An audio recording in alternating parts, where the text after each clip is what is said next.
Hola mis hermanos, ¿qué tal? ¿Cómo están? Bienvenidos a su canal, Conoce tu Fe Católica. Estamos en este camino de iniciación cristiana, estudiando tú y yo el Catecismo de la Iglesia Católica. Vamos a la altura del numeral 306 y el tema de hoy es la providencia y las causas segundas. Bienvenidos. Lo que nombramos aquí como causas segundas son todo aquello que ocurre en nuestras vidas, la tuya y la mía y la de los santos. Esas causas segundas de las que se vale Dios para cumplir su designio en medio de nosotros. Un ejemplo de ello lo tenemos en este trozo del Evangelio de San Lucas, capítulo 2, versículos 1 al 5, y dice así: Por entonces se promulgó un decreto del emperador Augusto que ordenaba a todo el mundo inscribirse en un censo. Este fue el primer censo realizado siendo Quirino gobernador de Siria. Acudían todos a inscribirse cada uno en su ciudad. José subió de Nazaret, ciudad de Galilea, a la ciudad de David en Judea llamada Belén, pues pertenecía a la casa y familia de David, a inscribirse con María, su esposa, que estaba embarazada. Palabra del Señor. Gloria a ti, Señor Jesús.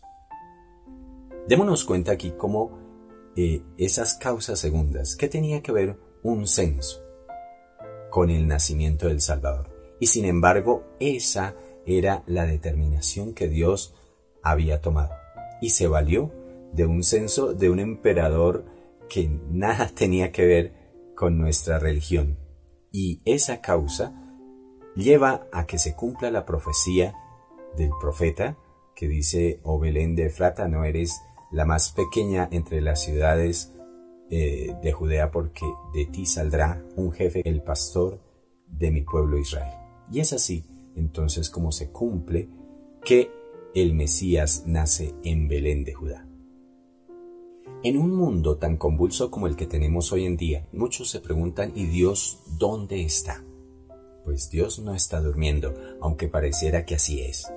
De eso nos habla esta presentación. Dios es soberano de su designio.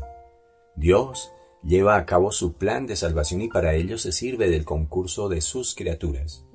Esto es un signo más de su grandeza, de su poder, de su omnipotencia, de su bondad, una muestra, en resumen, de su ser todopoderoso.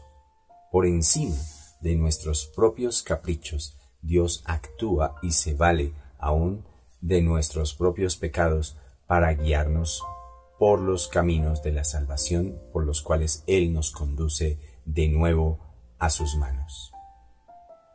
Hay quienes se imaginan que somos algo así como los títeres de Dios, como si Dios manejara nuestras vidas a su antojo, y no es así. Y es que Dios nos da no solo la existencia, sino más allá nos da también la dignidad de actuar por nosotros mismos, de ser nosotros las causas y los principios para que sucedan otras cosas. De esta manera, somos copartícipes en la realización de su designio. Pues sí, mis hermanos, Dios nos da esa dignidad de poder participar en la obra de su creación. Entonces nos concede participar en su providencia, de sus designios. Dios nos ha confiado la responsabilidad de someter la tierra. Este es el primer mandamiento que le da por allá a Adán en el Génesis. Ya le tenía preparado un trabajo a Adán. Independientemente de caer en el pecado o no, esa era la misión, cuidar de la creación. Le dice que tiene que someter la tierra y dominarla, pero dominarla como seres libres e inteligentes, responsables, por supuesto, de esa tarea que se nos asigna. Somos, por lo tanto, unos seres que con nuestra inteligencia podemos cooperar para completar la obra de la creación, para perfeccionarla, hacerla armónica, buscando no solo el bienestar propio, sino también el del prójimo. Mis hermanos, tenemos en nuestras manos un gran poder y a menudo somos inconscientes de la voluntad y del designio de Dios en medio de nuestras vidas. Recordemos que somos cooperadores en su designio, que Dios no está solo, sino que quiere que tú y yo metamos la mano en la obra de la salvación. Podemos entonces entrar libremente en su designio no solo por nuestras acciones, sino también con nuestras oraciones y sufrimientos. Dios se inclina a escuchar nuestras peticiones y nuestras oraciones, y cuántas veces ese proceso de conversión ha logrado que Dios se arrepienta de algún castigo que haya anunciado, como sucedió en la época de Jonás cuando había decidido acabar con la ciudad de Nínive. Bastó que les enviara al profeta Jonás y éste con su predicación tocó el corazón de los habitantes, y ellos a su vez cambiaron ese designio que Dios tenía mediante el arrepentimiento y la oración.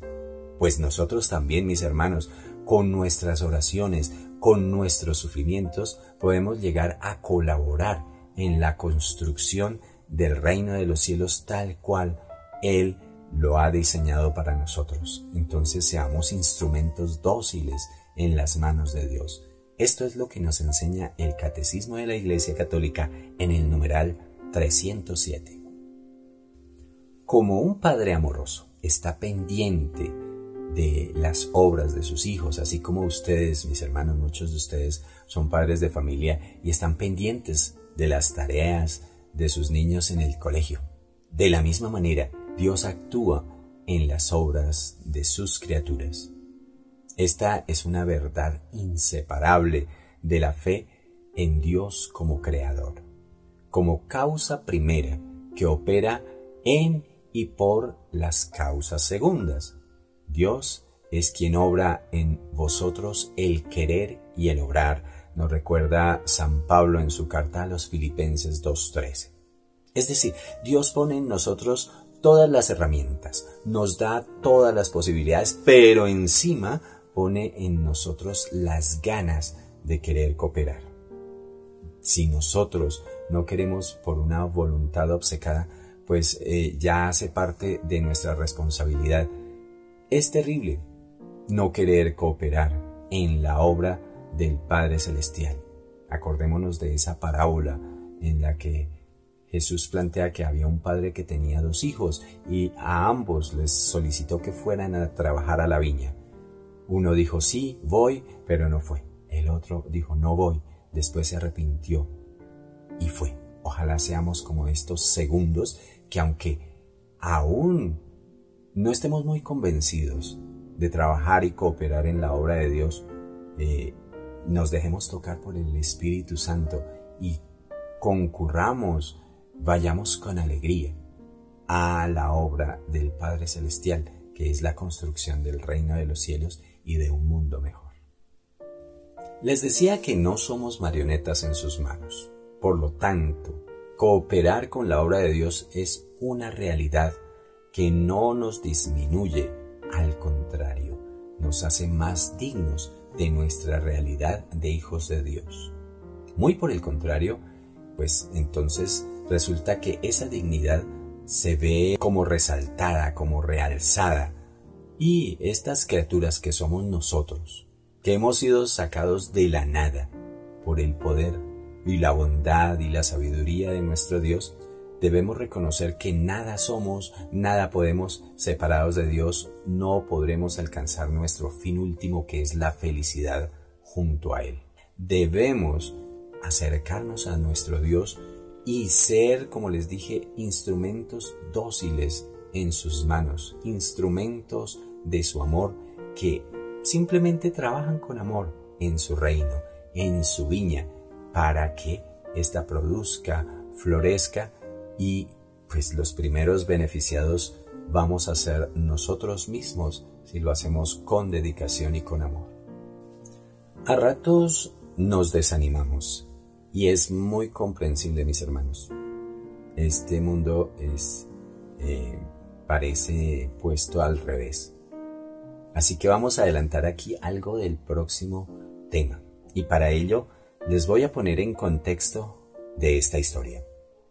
En un campo de concentración, una mujer yace golpeada en el piso. Un soldado sostiene en su brazo al hijo pequeño de la mujer. Con la otra mano le apunta con un arma en la cabecita al niño. Y el soldado le pregunta a esta mujer creyente, ¿dónde está tu Dios ahora? Es una terrible situación. Pues bien, el planteo del siguiente tema habla de la providencia y el escándalo del mal. Si Dios es todopoderoso y providente, ¿por qué permite el mal? En esta historia, esta mujer, muy sabia y muy creyente, le responde a este soldado, Dios, mi Dios, está en este momento en tus manos, esperando a que tú decidas qué vas a hacer con él. Dios sufre con el que sufre. Dios se hace copartícipe de nuestras aflicciones y esta mujer responde sabiamente, Dios está en las manos de ese soldado esperando a ver qué va a hacer el soldado con él. Y es que tenemos la certeza de que es así. Dios no se va. Dios no se desconecta de nuestra realidad. Dios no nos abandona. Justo en medio del sufrimiento está ahí con nosotros, como lo estuvo al pie del buen ladrón, para concederle en el momento más difícil de su vida, en el momento de la muerte, concederle la absolución de sus pecados y nombrarlo, como si fuera poco, el primer santo de nuestra Santa Iglesia Católica. San Dimas es el testimonio de que Dios está en nuestra dura realidad y que por su providencia, por un acto de su amor, movidos nosotros por la conversión, por supuesto, tienen que juntarse esas dos voluntades, la voluntad de Dios de querer salvarnos, pero también nuestra propia voluntad de ser salvados. Se juntan esas dos voluntades y ocurre el milagro más maravilloso, el milagro de la salvación eterna.